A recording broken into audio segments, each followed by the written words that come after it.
Hey guys, welcome to Devbhoomi career point. तो कैसे हैं आप लोग। तो देखिए दोस्तों, कम्युनिटी बॉक्स नंबर 10 है आज। जैसा कि मैं हमेशा आपसे बोलता हूँ, पूरे वीकेंड में आपसे देखिए एमसीक्यूज पूछे जाते हैं हमारे कम्युनिटी टैब में, और उनके आंसर मैं आपको फाइनली देता हूँ इस टॉपिक में, ठीक है। तो लास्ट वीक में जितने भी क्वेश्चन पूछे गए हमारे कम्युनिटी टैब में, उनके सही उत्तर क्या थे और साथ ही उनसे जुड़े महत्वपूर्ण फैक्ट आप जानेंगे आज के इस वीडियो में। नए लोग जो हैं उनको बता दूं दोस्तों, जो हमारी कम्युनिटी बॉक्स वाली सीरीज है, इसमें हम पूरे वीकेंड में जितने भी क्वेश्चन आपके लिए लाते हैं कम्युनिटी बॉक्स में, ठीक है, एमसीक्यूज, उनके सही उत्तर बताते हैं। बहुत ही ज़्यादा बेनिफिशियल है ये, क्योंकि इसमें मिक्स क्वेश्चन आपको देखने को मिलते हैं। हिंदी के क्वेश्चन भी है देखिए, और इसके साथ जीके के क्वेश्चन भी होंगे, और साथ ही उत्तराखंड जीके के क्वेश्चन भी होंगे, ठीक है। तो चलिए देखते हैं लास्ट वीक के सभी प्रश्नों का सही उत्तर। तो पहला क्वेश्चन था इसमें, देखिए, राजभाषा अधिनियम कब पारित हुआ था। हिंदी का क्वेश्चन है, बहुत इंपॉर्टेंट क्वेश्चन है दोस्तों, राजभाषा अधिनियम, ठीक है। तो राजभाषा अधिनियम दोस्तों, इसका राइट आंसर था ऑप्शन यहाँ पे बी वाला सही था बिल्कुल, 10 मई 1963। काफ़ी लोगों ने सही जवाब दिया है। तो 10 मई 1963 को राजभाषा अधिनियम पारित हुआ था दोस्तों। अब कभी क्वेश्चन ये भी निकल के आ सकता है कि जो राजभाषा अधिनियम पारित हुआ था, इसमें कितनी धाराएं हैं, ठीक है। तो राजभाषा अधिनियम में 9 धाराएं हैं, ठीक है। इंपॉर्टेंट पॉइंट है, इसको भी आप नोट कर लीजिएगा। राजभाषा अधिनियम में कितनी धाराएं, 9, ठीक है। तो इसको नोट कीजिएगा। चलिए बढ़ते हैं अगले क्वेश्चन की तरफ। मानक हिंदी से क्या तात्पर्य है। तो मानक हिंदी किसे कहा जाता है, ठीक है। अच्छा क्वेश्चन है, मानक हिंदी। तो मानक हिंदी का मतलब होता है दोस्तों शिष्ट और सुशिक्षित लोगों की भाषा, ठीक है। ऑप्शन सी इसमें बिल्कुल सही है। शिष्ट और सुशिक्षित लोग जो भाषा यूज करते हैं मानक हिंदी, उसी को बोला जाता है, ठीक है। अब हिंदी से और भी बहुत से क्वेश्चन निकल के आते हैं। जैसे हमारा पहला क्वेश्चन था कि हमारा राजभाषा अधिनियम कब पारित हुआ था, 10 मई 1963। ऐसे ये क्वेश्चन निकल के आते हैं कि विश्व हिंदी दिवस कब मनाया जाता है, ठीक है। तो विश्व हिंदी दिवस, ठीक है, तो विश्व हिंदी दिवस मनाया जाता है दोस्तों हमारा 10 जनवरी को। विश्व हिंदी दिवस 10 जनवरी को। क्यों? क्योंकि 10 जनवरी 1975 को क्या हुआ था दोस्तों, विश्व हिंदी सम्मेलन हुआ था ना नागपुर में पहला।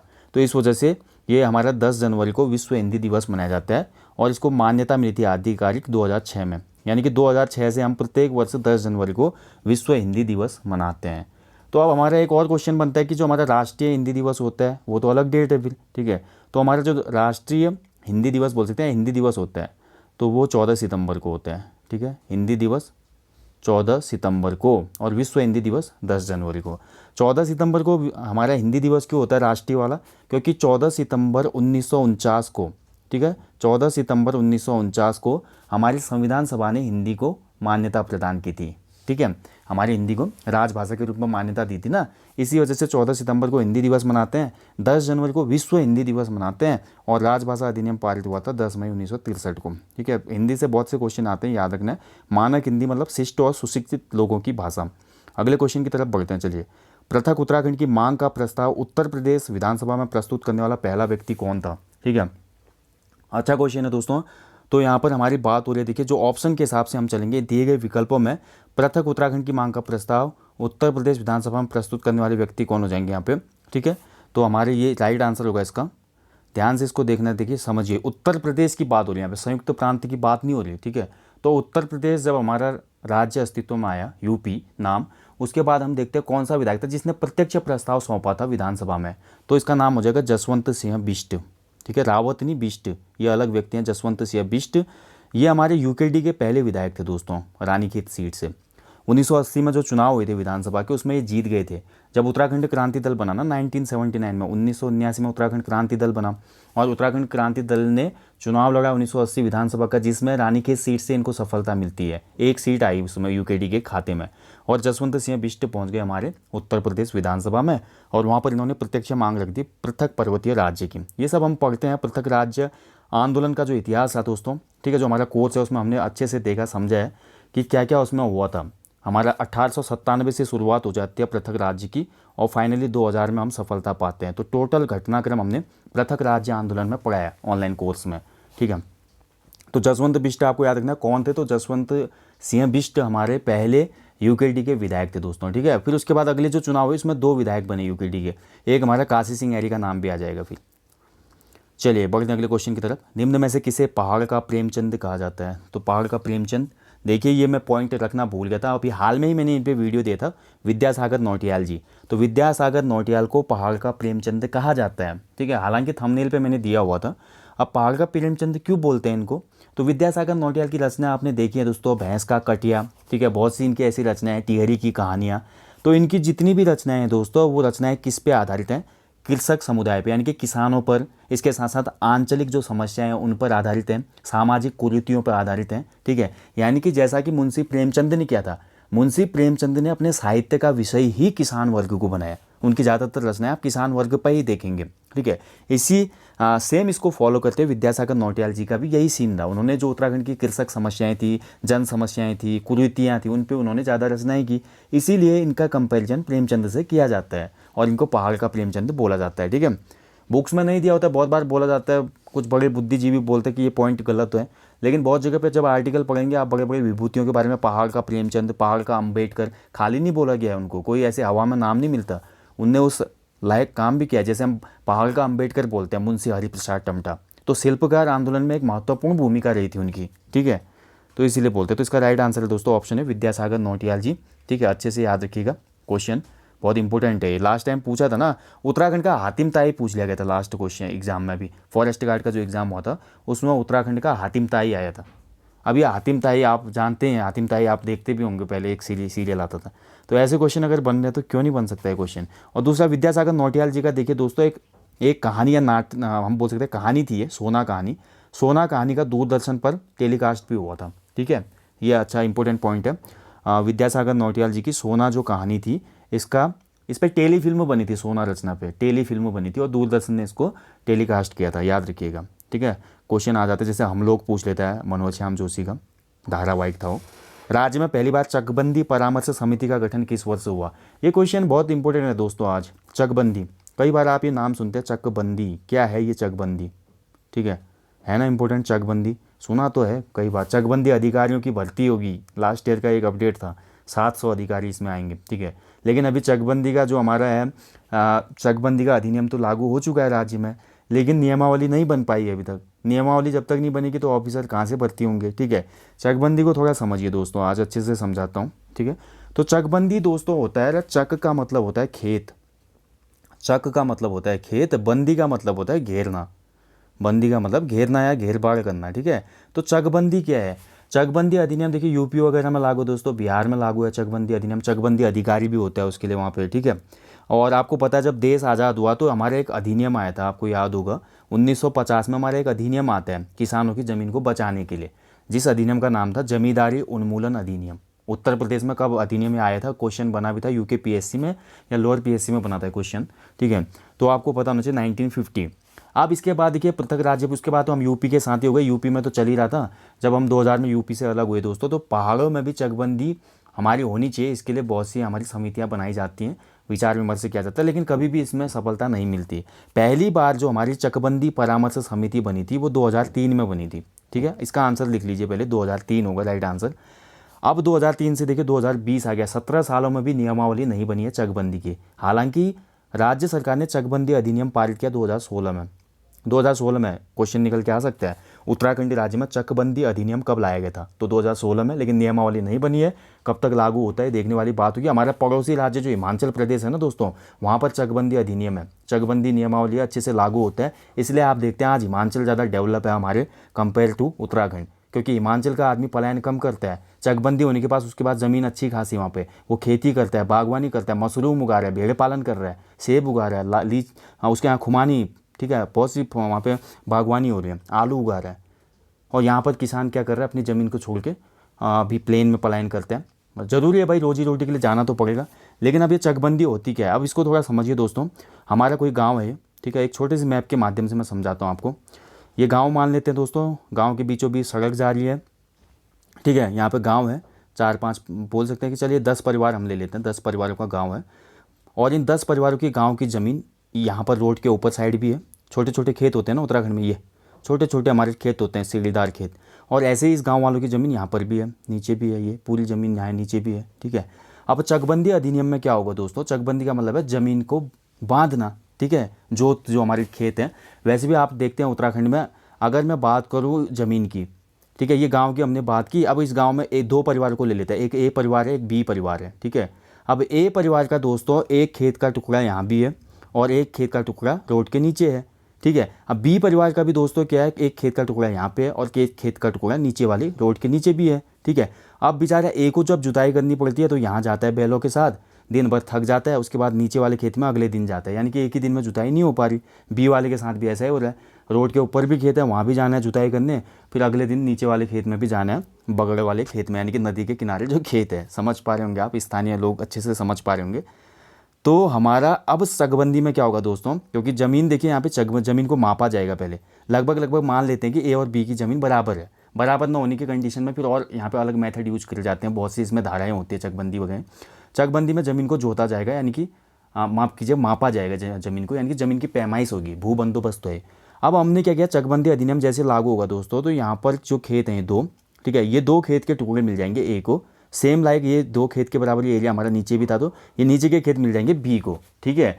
अब यहाँ पे डिसीजन थोड़ा रहता है कि पेंडिंग ये कि जैसे उपजाऊ ज़मीन कौन सी है या ऐसा क्या है, तो ये सभी चीज़ें मेजर की जाती हैं, ठीक है। अगर करप्शन ना हो तो इस पर भी बहुत अच्छे से चकबंदी अधिकारी का ये काम होता है।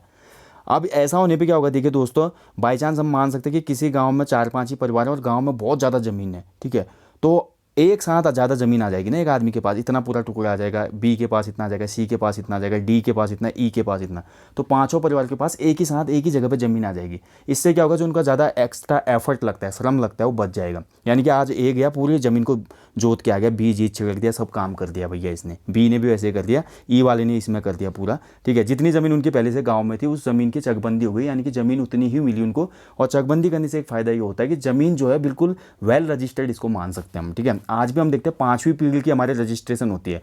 आप अपनी ज़मीन देखिएगा उत्तराखंड के पर्वतीय अंचलों में जाकर, तो आपके पापा का नाम भी नहीं होगा, आपका भी नहीं होगा, दादाजी का भी नहीं होगा, उसके पापा का नाम होगा, परदादा के परदादा होंगे वहाँ पे भी, ठीक है।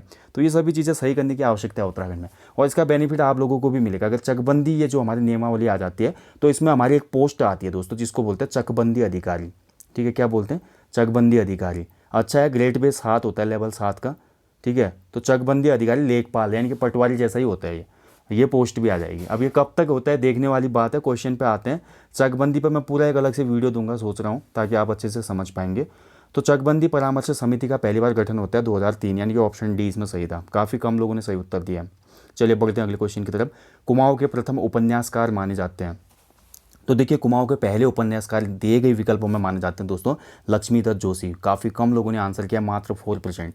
लक्ष्मीदत्त जोशी का उपन्यास पहला उपन्यास माना जाता है कुमाऊं, यहाँ पे कुमाऊं की बात हो रही है, कुमाऊं क्षेत्र की, ठीक है। 1904 में लक्ष्मीदत्त जोशी जी का एक उपन्यास आया जिसका नाम था दोस्तों जवा कुसुम, ठीक है। क्या नाम था इस उपन्यास का, जवा कुसुम, ठीक है।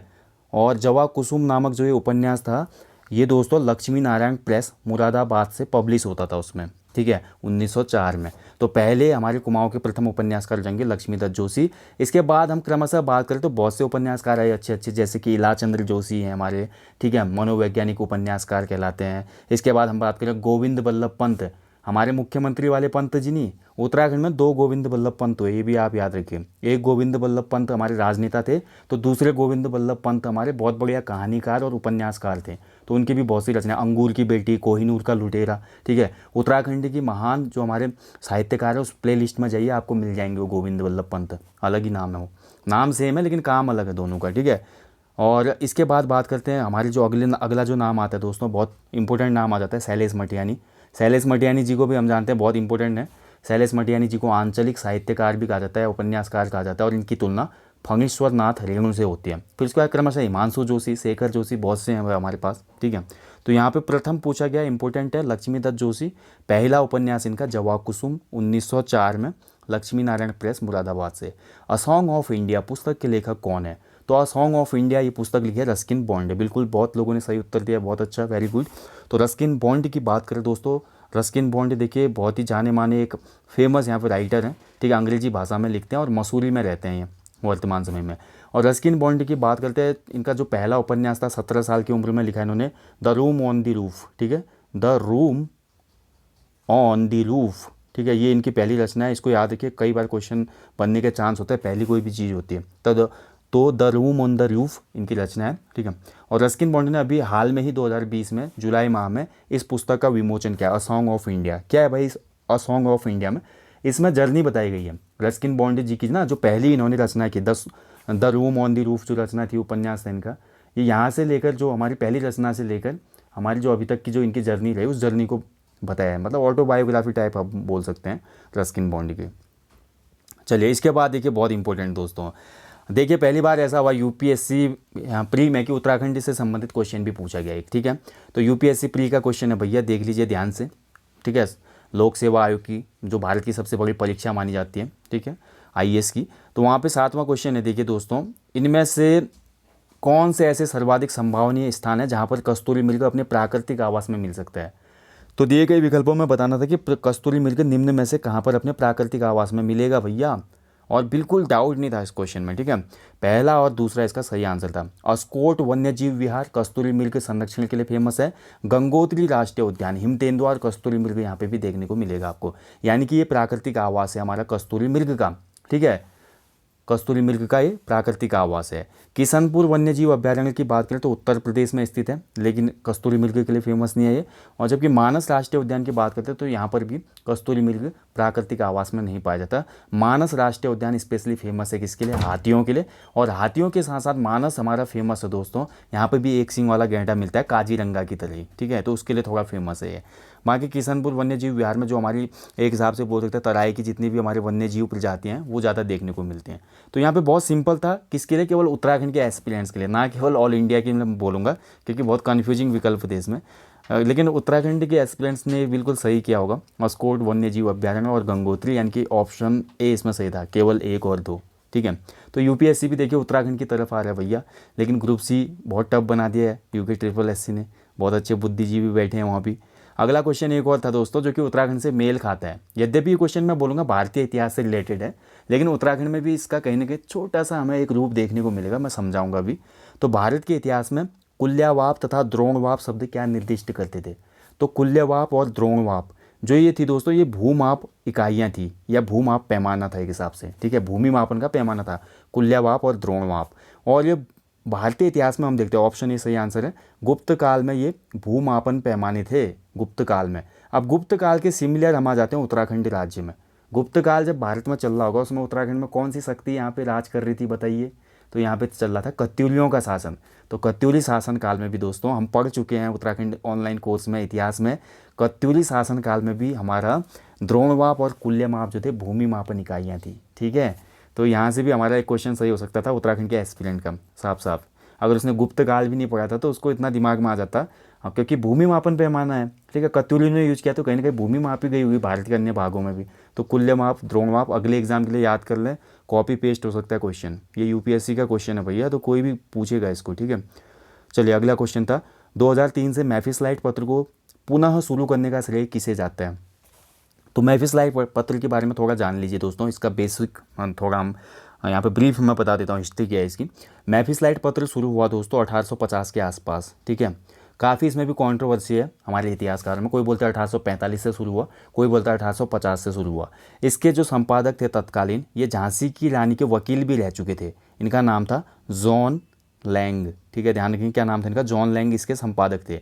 तो अच्छा चल रहा था पत्र मैफिसलाइट, लेकिन बाद में बंद हो जाता है, ठीक है। 1870-72 में इसको पुनर्जीवित करने की फिर से कोशिश चलती है, तो थोड़े टाइम चल के फिर बंद हो जाता है। मैफिसलाइट का प्रतिनिधि पत्र किसको कहा जाता है। तो मैफिसलाइट का प्रतिनिधि पत्र मैंने एक कम्युनिटी टैब में आपको करवाया था। हमारा जो अगला न्यूज़पेपर आता है हिमालय क्रॉनिकल या हिमालय क्रांतिकाल भी लिखा है बहुत जगह पर, वैसे तो उसका अगर मैं बोलूँ सही सही प्रोनाउंसिएशन क्या होगा तो फिर हमारा वही हो जाएगा, हिमालयन क्रॉनिकल था वो, ठीक है।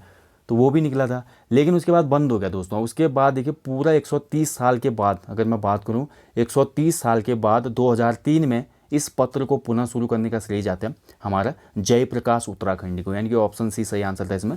जयप्रकाश उत्तराखंडी के प्रयासों से 2003 में मैफिसलाइट पत्र फिर से शुरू हुआ दोस्तों, और ये आज भी छपता है, साप्ताहिक पत्र है, ठीक है, महत्वपूर्ण है। चलिए 1890 में हिमालय स्टार नामक द्विभाषीय सैनिक पत्र कहाँ से प्रकाशित हुआ था।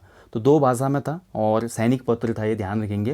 हिमालय स्टार ये पब्लिश हुआ था नैनीताल से, ऑप्शन ए इसमें सही आंसर है, नैनीताल, ठीक है। चलिए अगला क्वेश्चन देखते हैं, मुझको पहाड़ ही प्यारे हैं कविता के रचनाकार कौन है। तो भैया सबको पहाड़ प्यारे हैं, और ये बहुत पहले ही यहाँ पे उल्लेख कर दिया था हमारे राज्य के एक महान साहित्यकार ने, जिसका नाम है चंद्र कुंवर बरतवाल। ऑप्शन बी इसमें सही आंसर है। बरतवाल जी ने लिखी थी दोस्तों ये कविता, मुझको पहाड़ ही प्यारे हैं। ठीक है, तो आप लोगों को भी प्यारे हैं तो कमेंट बॉक्स में कमेंट कीजिएगा ज़रूर। तो देखिए चंद्र कुंवर बरतवाल के बारे में जानते हैं दोस्तों। उत्तराखंड में चंद्र कुंवर बरतवाल का एक महत्वपूर्ण, यद्यपि अल्पायु रहे इनकी, जन्म होता है इनका 20 अगस्त 1919 को। ठीक है, 20 अगस्त 1919 को जन्म हुआ। कहाँ पे जन्म हुआ? मालकोटी गांव। मालकोटी गांव उस समय चमोली में था, क्योंकि रुद्रप्रयाग नहीं बनाया अभी। ठीक है, वर्तमान समय में मालकोटी गांव कहाँ पे स्थित है? रुद्रप्रयाग में। लेकिन तत्कालीन हम देखेंगे तो तत्कालीन मालकोटी कहाँ पे था? चमोली में था। ये भी एक पॉइंट बन सकता है, कभी कभी एग्जामिनर क्वेश्चन पूछ सकता है। अगर चमोली ऑप्शन में आएगा तो चमोली पहले आंसर होना चाहिए, मालकोटी गाँव, क्योंकि अभी रुद्रप्रयाग में ना, हो सकता है रुद्रप्रयाग मिसिंग होगा वहाँ पे, तो फिर आप कन्फ्यूज हो जाएंगे। ठीक है, तो ये चीज़ें याद रखें। तो 20 अगस्त 1949 को जन्म हुआ। चंद्र कुंवर बरतवाल की रचना मुझको पहाड़ ही प्यारे हैं दोस्तों। और 1947 में 28 वर्ष की अल्पायु में इनको मृत्यु हो गई दोस्तों। लेकिन इसके बीच में बहुत सी रचनाएं थी, जिसमें खासकर इनका एक कविता संग्रह बहुत फेमस हुआ, हिमवंत। ठीक है, हिमवंत इनका कविता संग्रह बहुत इंपॉर्टेंट है, नाम याद रखें, हिमवंत। ठीक है, कविता संग्रह इनका। और इसके साथ साथ देखिए दोस्तों, इनका एक गीत बहुत फेमस हुआ जिसका नाम है काफल पाकू। ठीक है, काफल पाकू गीत, सर्वश्रेष्ठ गीत इसको बोला गया, नंदिनी गीत, काफल पाकू गीत। ठीक है, ये भी हमारे रचनाकार कौन थे? चंद्र कुंवर बरतवाल जी। और इनकी रचनाओं को देखते हुए दोस्तों चंद्र कुंवर बरतवाल की तुलना किससे की जाती है? सूर्यकांत त्रिपाठी निराला जी से। ठीक है, निराला के समकक्ष रखा जाता है इनको। तो कुछ महत्वपूर्ण, मैं हमेशा बोलता हूँ कम्युनिटी टैब आप देखेंगे तो आपको बहुत सी नॉलेज मिलेगी यहाँ पर। ठीक है, ऑप्शन बी सही आंसर है दोस्तों। तो पहाड़ सभी को प्यारे हैं।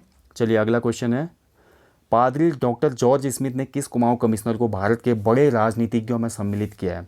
तो देखिए डॉक्टर जॉर्ज स्मिथ पादरी था, और इसने जो कमिश्नर रैमजे था, हेनरी रैमजे, इसको भारत के 12 बड़े राजनीतिज्ञों में शामिल किया। क्यों किया भैया, थोड़ा इसके बारे में भी जान लीजिए। रैमजे भैया जो थे हमारे, बैठे 1856 में गद्दी पर कुमाऊं कमिश्नर की, और 1884 तक रहा ये आदमी। और रैमजे के टाइम पे दोस्तों उत्तराखंड की धरती में बोल सकते हैं हम, ये बहुत प्रबल प्रचारक था। किस धर्म का? ईसाई धर्म का। ईसाई धर्म को प्रचार करने में बहुत महत्वपूर्ण भूमिका रही इसकी। बोला जाता था जो इसकी हाँ में हाँ मिलाता था उसको उच्च पद और प्रतिष्ठा मिलती थी, जो इसके खिलाफ जाता था उसको ये बहुत तकलीफें देता था। ठीक है, एक हिसाब से देखा जाए तो निरंकुश शासक था ये, कुमाऊं का निरंकुश कमिश्नर भी बोलेंगे इसको। पता नहीं क्यों इसको किंग ऑफ कुमाऊं कहा जाता है, इसके कार्यों की वजह से कहा जाता है, क्योंकि डेवलपमेंट के काम तो किए भैया इसने, खासकर तराई भाबर का इसने बहुत अच्छा विकास किया था दोस्तों। ठीक है, तो ईसाई धर्म का बहुत प्रचार प्रसार किया इसने, और यहाँ पे प्रशासक था बहुत ही। इसने कुमाऊं कमिश्नरी में दोस्तों, उसमें बहुत बार प्रपोजल आए, भारत के जो वायसराय थे उन्होंने बोला जी कि जो हमारे अन्य प्रांतों में कानून वगैरह चल रहे हैं इनको भी इम्प्लीमेंट करो आप कुमाऊं क्षेत्र में। लेकिन ये साफ साफ मना कर देता था। ये बोलता था कि कुमाऊं में जो नॉन रेगुलेटिंग एक्ट चल रहा है बढ़िया है, चलने दो भैया, क्योंकि इसकी पूरी पावर इसके हाथ में थी। ठीक है, तो ऐसी कुछ बातें थी। और साथ ही ईसाई धर्म का भी प्रबल प्रचारक था। इसी वजह से जो पादरी है, पादरी अपने धर्म का प्रचार करते हुए देख रहा है किसी बंदे को, तो वो बोलेगा भैया ये तो बहुत बड़ा राजनीतिज्ञ है। तो उसमें भारत के जो 12 राजनीतिज्ञों की लिस्ट बनाई इस पादरी ने, उसमें हेनरी रैमजे को भी दिया एक स्थान। ठीक है, तो ऑप्शन हो जाएगा बी आंसर इसका, हेनरी रैमजे। ठीक है, किंग ऑफ कुमाऊं रामजी साहब इसी को बुलाते हैं, रामनगर इसी के नाम पर बसा हुआ है। कुछ इंपॉर्टेंट फैक्ट हैं। ठीक है, तो दोस्तों ये था कम्युनिटी टैब पार्ट 10। बहुत अच्छे अच्छे क्वेश्चन थे आज के इस कम्युनिटी टैब में। अच्छे से सभी को की पॉइंट को नोट कर लीजिएगा। जल्दी मिलेंगे, कोई डाउट क्वेरी हो तो आप पूछ सकते हैं कमेंट बॉक्स में। ठीक है, साथ ही देखिए दोस्तों हमारी एप्लीकेशन पे आप जाइए, और एप्लीकेशन पे आप देख सकते हैं उत्तराखंड जी के पूरा ऑनलाइन कोर्स आपको मिल जाएगा। वहाँ पे उत्तराखंड की प्राचीन इतिहास से लेकर संपूर्ण उत्तराखंड स्टैटिक जी के उसमें कवर होगा। साथ ही उत्तराखंड समूह गौ प्रैक्टिस पेपर भी आपको वहाँ पे मिलेंगे, बिल्कुल ऑनलाइन मोड में। जैसे आप एसएससी बैंकिंग का पेपर देते हैं ना, वैसे एनालिसिस भी कर पाएंगे, सही आंसर भी देख पाएंगे। अगर किसी क्वेश्चन में डाउट होता है तो उसको रिपोर्ट भी कर पाएंगे। तो बहुत से ऑप्शन वहाँ पे मिल रहे हैं। तो गूगल प्ले स्टोर पे जाइए और हमारी एप्लीकेशन को डाउनलोड करो, देवभूमि करियर पॉइंट को रजिस्टर्ड करो, और फिर यहाँ पर लाभ उठाएं। Thank you for watching guys, अपना ध्यान रखें। जय हिंद, जय उत्तराखंड।